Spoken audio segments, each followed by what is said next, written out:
নজরুল বর্ষ উদযাপন উপলক্ষে ফেনীতে জেলা প্রশাসনের আয়োজনে ও জেলা শিল্পকলা একাডেমির সার্বিক সহযোগিতায় 3 দিনব্যাপী অনুষ্ঠানের সমাপনীতে পুরস্কার বিতরণ ও সাংস্কৃতিক অনুষ্ঠান অনুষ্ঠিত হয়েছে। শেখ আশিকুন নবী সজীব, ফেনী জেলা প্রতিনিধি।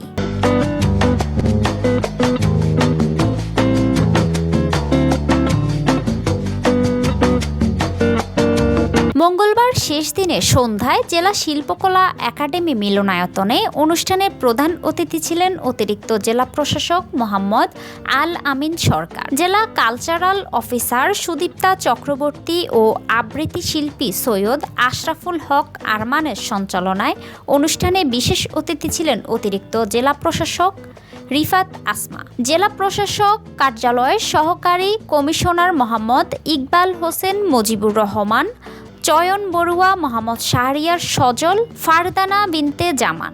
জেলা শিল্পকলা একাডেমির শিল্পী ও স্থানীয় বিভিন্ন সাংস্কৃতিক সংগঠনের শিল্পীদের পরিবেশনায় নৃত্য, গান ও আবৃত্তি দর্শকদের মুগ্ধ করে।